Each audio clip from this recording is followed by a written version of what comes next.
नियम 4, हमेशा ज़रूरत से कम बोलें। लोगों को शब्दों से प्रभावित करने की कोशिश न करें। आप जितना ज़्यादा बोलेंगे, उतने ही ज़्यादा साधारण नज़र आएंगे और आपका नियंत्रण उतना ही कम होगा। अगर आप अपनी बात को अस्पष्ट, गोलमोल और अजीब रखेंगे तो आपकी नीरस बात भी मौलिक लगेगी। सशक्त लोग बोलकर प्रभावित करते हैं और रौबदार दिखते हैं। इस बात की ज़्यादा संभावना होती है कि ज़्यादा बोलते समय आपके मुंह से कोई कोई मूर्खतापूर्ण बात निकल ही जाएगी। शक्ति की कुंजी शक्ति कई मायनों में दिखावे का खेल है। जब आप जरूरत से कम बोलते हैं तो आप हमेशा वास्तविकता से ज्यादा महान और शक्तिशाली नजर आते हैं। आपकी चुप्पी से दूसरे लोग परेशान हो जाएंगे। इंकार, विश्लेषण और स्पष्टीकरण करने वाली मशीनें हैं। वे यह जानने की फिराक में रहते हैं कि आप क्या सोच रहे हैं। जब आप अपने शब्दों को सावधानी से नियंत्रित करते हैं तो वे आपके इरादों या आपकी मंशा को नहीं समझ पाते। आपके संक्षिप्त जवाब या खामोशी से वे रक्षात्मक हो जाएंगे और बीच में कूद पड़ेंगे। आपकी खामोशी के खाली स्थान को भरने की गड़बड़ी में वे घबरा कर कुछ भी बोलने लगेंगे, जिससे आपको उनके और उनकी कमजोरियों के बारे में बहुमूल्य जानकारी मिलेगी। आपसे मिलकर जाने के बाद उन्हें ऐसा लगेगा जैसे वे लुटे हों। घर जाकर वे आपके हर शब्द पर गहराई से विचार करेंगे।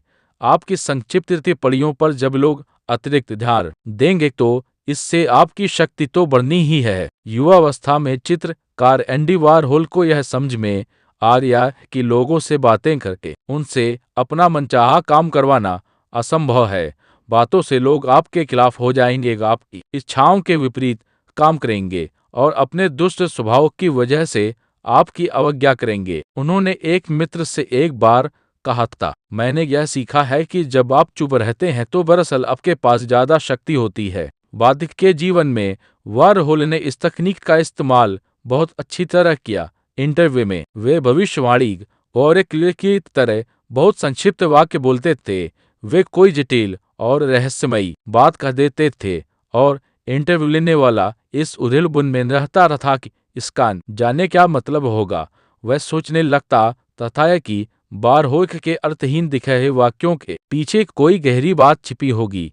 वारहोल अपनी पेंटिंग्स के बारे में कभी बातें नहीं करते थे। वे इसके विश्लेषण का काम दूसरों पर छोड़ देते थे।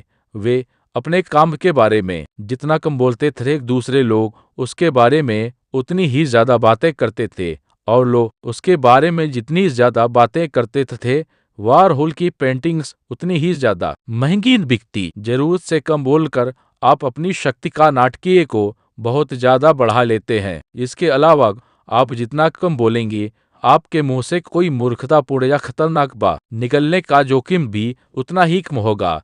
1825 में निकोलस प्रथम रूस के सिंहासन पर बैठे। उनके सिंहासन पर बैठते ही उनके खिलाफ विद्रोह होने लगा। यह विद्रोह उदारवादी कर रहे थे जो आधुनिकीकरण की मांग कर रहे थे। वे चाहते थे कि रूस देशों की तरह यूरोप के बाहुबल धंधे और इमारतें बने। दिसंबर की विद्रोह के नाम से मशहूर इस विद्रोह कृत्रिमता से दमन करते हुए निकोलस प्रथम ने विद्रोही नेता को गैलीलियो को मृत्युदंड देने का आदेश दिया। गैलीलियो को फांसी दी जाने के तख्त पर खड़ा किया गया और उसके गले में रस्सी बांध दी गई। फिर नीचे से तख्ता हटा लिया गया, लेकिन गैलीलियो जैसे ही रस्सी से झूला रस्सी टूटे और वह जमीन पर गिर गया। उस वक्त इस तरह की घटनाएं ईश्वर का इंसाफ मानी जाती थी।